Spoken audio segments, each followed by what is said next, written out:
नमस्कार दोस्तों EPS 95 pensioner के लिए एक बड़ी खुशखबरी निकल कर आई है।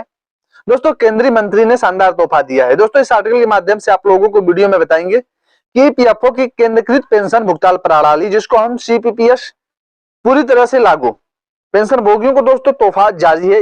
ये सीपीपीएस जो लागू किया गया है दोस्तों, ये पेंशन भोगियों के लिए कितना लाभकारी है इसको हम आगे वीडियो में जो है विस्तार से आप लोगों को इसके बारे में जानकारी देंगे। चलिए दोस्तों वीडियो शुरू करते हैं।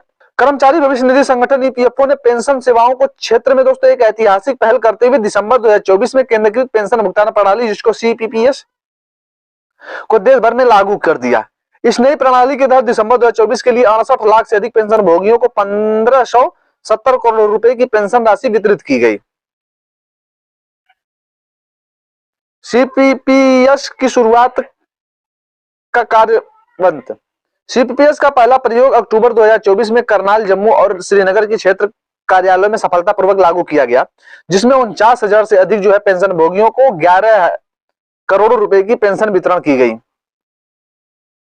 दूसरा चरण नवंबर 2024 में 24 क्षेत्रीय कार्यालयों में दूसरा प्रयोग शुरू किया गया, जिसमें 9.3 लाख पेंशन भोगियों को 213 करोड़ रुपए की राशि जो है वितरण की गई। जनवरी 2025 से पूरे भारत में यह प्रणाली जो है पूरी तरह से लागू हो जाएगी, जिससे पेंशन भोगी अब किसी भी बैंक में किसी भी शाखा में पेंशन प्राप्त कर सकेंगे। केंद्रीय मंत्री का बयान क्या है? केंद्रीय एवं श्रम रोजगार मंत्री डॉक्टर मनसुख मांडविया ने सीपीपीएस सफल शुरुआत पर कहा, केंद्रीकृत पेंशन भुगतान प्रणाली सीपीपीएस का कार्यान्वयन एक ऐतिहासिक उपलब्धि है। यह प्रणाली पेंशन भोगियों के लिए सुविधा, पारदर्शिता और दक्षता सुनिश्चित करती है। अब पेंशन भोगियों को देश में कहीं भी किसी भी बैंक में अपनी पेंशन प्राप्त करने के लिए इससे पेंशन वितरण प्रक्रिया सरल और पारदर्शी हो जाएगी। सीपीपीएस की विशेषताएं क्या है?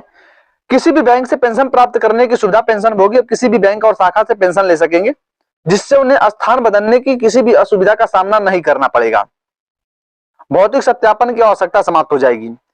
पेंशन शुरू होने से पहले पेंशन भोगियों को किसी बैंक शाखा में जाकर सत्यापन कराने की आवश्यकता नहीं होगी। पेंशन वितरण में पारदर्शिता, पेंशन जारी होते ही सीधे बैंक खाते में जमा हो जाएगा। पीपीओ स्थानांतरण की आवश्यकता समाप्त, पेंशन भोगियों का स्थानांतरण या बैंक बदलने की स्थिति में पेंशन भुगतान आदेश पीपीओ को एक कार्यालय से दूसरे कार्यालय में स्थानांतरित कराने की आवश्यकता भी नहीं होगी।